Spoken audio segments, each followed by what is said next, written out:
to be clear, what we're sharing or what this sharing is about is a very uncommon message.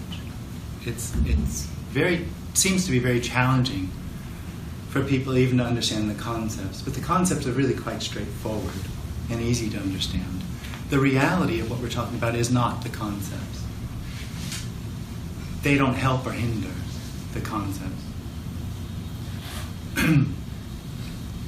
The most difficult part, I think, for most people to understand conceptually is that what we're sharing here has nothing to do with you.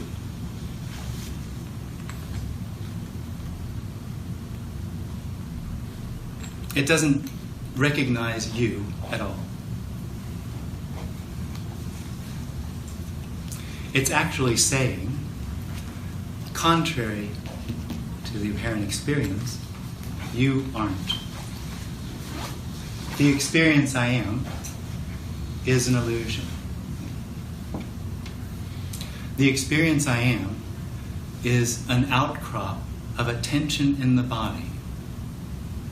That tension in the body has an experiential knowing to it here. As here arises, out of that arises, I am here. Neither of those are true. There's no I am, and there's no real here. Now when the I am arises as here, a part of that experience is I am real. And as soon as I arise as real, everything else suddenly becomes experientially real.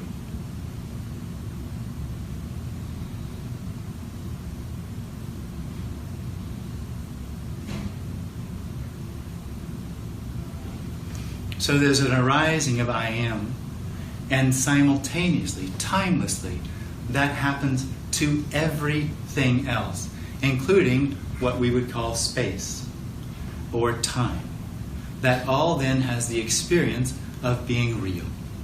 I am here, everything else is out there, and everything that seems to be happening is happening to me. The suggestion is that's a dream.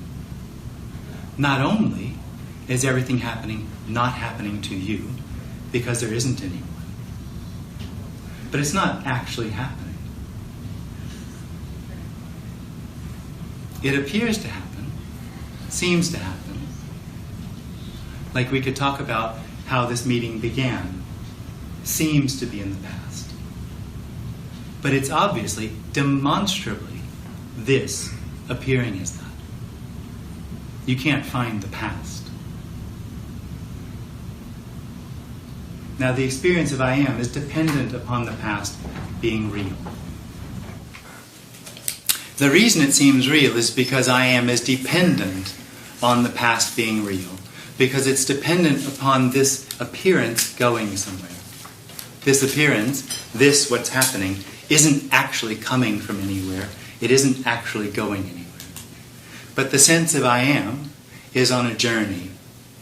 This isn't enough for it. This is dissatisfying to it. So it's on a journey to satisfaction. It's on a journey to fulfillment. And that journey only has relevance if there's real time in which I can find what I'm looking for. So it's dependent upon the past being real.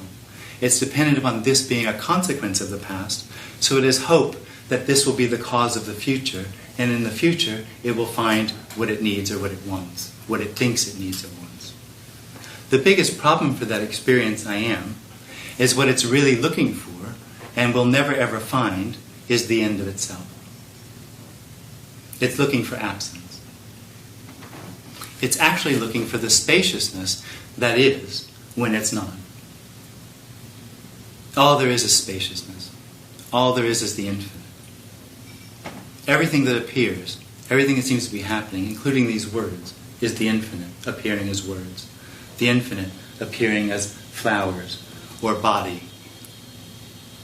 And it has no intrinsic need for anything to happen for it to be what it is. This appearance is that fulfillment that the individual thinks it will find in the future. And as this is already it, it'll never find it in the future. And as it has no reality, it'll never find it now. It can't find it now because it is it. There's no separation to what it's looking for. The experience of separation is a dream. So that's basically the message, basically the concepts which are out there.